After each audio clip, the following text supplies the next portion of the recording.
मेरा मन कभी कभी बैठ जाता है। समाचार पत्रों में ठगी, डकैती, चोरी, तस्करी और भ्रष्टाचार के समाचार भरे रहते हैं। आरोप प्रत्यारोप का कुछ ऐसा वातावरण बन गया है कि लगता है देश में कोई ईमानदार आदमी ही नहीं रह गया है। हर व्यक्ति संदेह की दृष्टि से देखा जा रहा है। जो जितने ही ऊंचे पद पर है उनमें उतने ही अधिक दोष दिखाए जाते हैं। एक बहुत बड़े आदमी ने मुझसे एक बार कहा था कि इस समय सुखी वही है जो कुछ नहीं करता, और कुछ भी करेगा उसमें लोग दोष खोजने लगेंगे। उसके सारे गुण भुला दिए जाएंगे और दोषों को बढ़ा चढ़ाकर दिखाया जाने लगेगा। दोष किसमें नहीं होते। यही कारण है कि हर आदमी दोषी अधिक दिख रहा है, गुणी कम या बिल्कुल ही नहीं। स्थिति अगर ऐसी है तो निश्चय ही चिंता का विषय है। क्या यही भारतवर्ष है जिसका सपना तिलक और गांधी ने देखा था? रविंद्रनाथ ठाकुर और मदन मोहन मालवीय का महान संस्कृति सभ्य भारतवर्ष किस अतीत के गद्दर में डूब गया? आर्य और द्रविड़, हिंदू और मुसलमान, यूरोपीय और भारतीय आदर्शों की मिलन भूमि, मानव महासमुद्र क्या सूख ही गया? मेरा मन कहता है ऐसा हो नहीं सकता। हमारे महान मनीषियों के सपनों का भारत है और रहेगा। यह सही है कि इन दिनों कुछ ऐसा माहौल बना है कि ईमानदारी से मेहनत करके जीविका चलाने वाले निरीह और भोले भाले श्रमजीवी पिस रहे हैं और झूठ तथा फरेब का रोजगार करने वाले फल फूल रहे हैं। ईमानदारी को मूर्खता का पर्याय समझा जाने लगा है। सच्चाई केवल भीरों और बेबस लोगों के हिस्से पड़ी है। ऐसी स्थिति में जीवन के महान मूल्यों के बारे में लोगों की आस्था ही हिलने लगी है। भारतवर्ष ने कभी भी भौतिक वस्तुओं के संग्रह को बहुत अधिक महत्व नहीं दिया है। उसकी दृष्टि से मनुष्य के भीतर जो महान आंतरिक गुण स्थिर भाव से बैठा हुआ है वही चरम है और परम है। लोभ, मोह, काम, क्रोध आदि विचार मनुष्य में स्वाभाविक रूप से विद्यमान रहते हैं, पर उन्हें प्रधान शक्ति मान लेना और अपने मन तथा बुद्धि को उन्हीं के इशारे पर छोड़ देना बहुत बुरा आचरण है। भारतवर्ष ने कभी भी उन्हें उचित नहीं माना। उन्हें सदा संयम के बंधन से बांध कर रखने का प्रयत्न किया है, परंतु भूख की उपेक्षा नहीं की जा सकती, बीमार के लिए दवा की उपेक्षा नहीं की जा सकती, गुमराह को ठीक रास्ते पर ले जाने के लिए उपायों की उपेक्षा नहीं की जा सकती। हुआ यह है कि इस देश के कोटि कोटि दरिद्र जनों की हीन अवस्था को दूर करने के लिए ऐसे अनेक कायदे कानून बनाए गए हैं जो कृषि, उद्योग, वाणिज्य, शिक्षा और स्वास्थ्य की स्थिति को अधिक उन्नत और सुचारू बनाने के लक्ष्य से प्रेरित है। परंतु जिन लोगों को इन कार्यों में लगना है उनका मन सब समय पवित्र नहीं होता। प्रायः वे ही लक्ष्य को भूल जाते हैं और अपने ही सुख सुविधा की ओर ज़्यादा ध्यान देने लगते हैं। भारतवर्ष सदा कानून को धर्म के रूप में देखता आ रहा है। आज एकाएक कानून और धर्म में अंतर कर दिया गया है। धर्म को धोखा नहीं दिया जा सकता, कानून को दिया जा सकता है। यही कारण है जो लोग धर्म भीरू है वे कानून की त्रुटियों से लाभ उठाने में संकोच नहीं करते। इस बात के पर्याप्त प्रमाण खोजे जा सकते हैं कि समाज के ऊपरी वर्ग में चाहे जो भी होता रहा हो, भीतर भीतर भारतवर्ष अब भी यह अनुभव कर रहा है कि धर्म कानून से बड़ी चीज़ है। अब भी सेवा, ईमानदारी, सच्चाई और आध्यात्मिकता के मूल्य बने हुए हैं।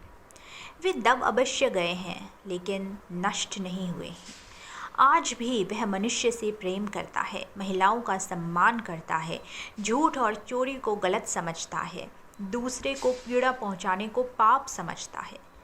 हर आदमी अपने व्यक्तिगत जीवन में इस बात का अनुभव करता है। समाचार पत्रों में जो भ्रष्टाचार के प्रति इतना आक्रोश है वह यही साबित करता है कि हम ऐसी चीज़ों को गलत समझते हैं और समाज में उन तत्वों की प्रतिष्ठा कम करना चाहते हैं जो गलत तरीके से धन या मान संग्रह करते हैं। दोषों का पर्दाफाश करना बुरी बात नहीं है, बुराई यह मालूम होती है कि किसी के आचरण के गलत पक्ष को उद्घाटित करके उसमें रस लिया जाता है और दोषोद्घाटन को एकमात्र कर्तव्य मान लिया जाता है। बुराई में रस लेना बुरी बात है, अच्छाई में उतना ही रस लेकर उजागर ना करना और भी बुरी बात है। सैकड़ों ऐसी घटनाएं घटती है जिन्हें उजागर करने से लोकचित्त में अच्छाई के प्रति अच्छी भावना जगती है। एक बार रेलवे स्टेशन पर टिकट लेते हुए गलती से मैंने 10 के बजाय 100 रुपये का नोट दिया और मैं जल्दी में गाड़ी में आकर बैठ गया। थोड़ी देर में टिकट बाबू उन दिनों के सेकंड क्लास के डिब्बे में हर आदमी का चेहरा पहचानता हुआ उपस्थित हुआ। उसने मुझे पहचान लिया और बड़ी विनम्रता के साथ मेरे हाथ में 90 रुपये थमा दिए और बोला, यह बहुत गलती हो गई थी, आपने भी नहीं देखा, मैंने भी नहीं देखा। उसके चेहरे पर विचित्र संतोष की गरिमा थी। मैं चकित रह गया। कैसे कहूँ कि दुनिया से सच्चाई और ईमानदारी लुप्त हो गई है। वैसी अनेक अवांछित घटनाएं भी हुई है, परंतु यह एक घटना ठगी और वंचना की अनेक घटनाओं से शक्तिशाली है। एक बार मैं बस में यात्रा कर रहा था। मेरे साथ मेरी पत्नी और 3 बच्चे भी थे। बस में कुछ खराबी थी, रुक कर चलती थी। गंतव्य से कोई 8 किलोमीटर पहले ही निर्जन सुनसान स्थान में बस ने जवाब दे दिया। रात के कोई 10 बजे होंगे। बस में यात्री घबरा गए। कंडक्टर उतर गया और एक साइकिल लेकर चलता बना। लोगों को संदेह हो गया कि हमें धोखा दिया जा रहा है। बस में बैठे लोगों ने तरह तरह की बातें शुरू कर दी। किसी ने कहा यहाँ डकैती होती है, 2 दिन पहले ही इसी तरह एक बस को लूटा गया, परिवार सहित अकेला मैं ही था, बच्चे पानी पानी चिल्ला रहे थे, पानी का कहीं ठिकाना ना था, ऊपर से आदमियों का डर समा गया था। कुछ नौजवानों ने ड्राइवर को पकड़कर मारने पीटने का हिसाब बनाया। ड्राइवर के चेहरे पर हवाइयाँ उड़ने लगी। लोगों ने उसे पकड़ लिया। वह बड़े ही कातर ढंग से मेरी ओर देखने लगा और बोला, हम लोग बस का उपाय कर रहे हैं, बचाइए, ये लोग मारेंगे। डर तो मेरे मन में था ही, पर उनकी कातर मुद्रा देखकर मैं यात्रियों को समझाया कि मारना ठीक नहीं है, परंतु यात्री इतने घबरा गए कि मेरी बात सुनने को तैयार नहीं हुए। कहने लगे, इसकी बातों में मत आइए, धोखा दे रहा है, कंडक्टर तो पहले ही डाकुओं के यहाँ चला गया है। मैं भी बहुत भयभीत था, पर ड्राइवर को किसी तरह मारपीट से बचाया। 1.5-2 घंटे बीत गए। मेरे बच्चे भोजन और पानी के लिए व्याकुल थे। मेरी और पत्नी की बुरी हालत थी। लोगों ने ड्राइवर को मारा तो नहीं, उसे बस से उतारकर एक जगह घेर कर रखा कि कोई भी दुर्घटना होती है तो पहले ड्राइवर को समाप्त कर देना उन्हें उचित जान पड़ा। मेरे गिड़गिड़ाने का कोई विशेष असर नहीं पड़ा। इस समय मैं क्या देखता हूँ कि एक खाली बस चली आ रही है। उस पर हमारा बस कंडक्टर बैठा हुआ है।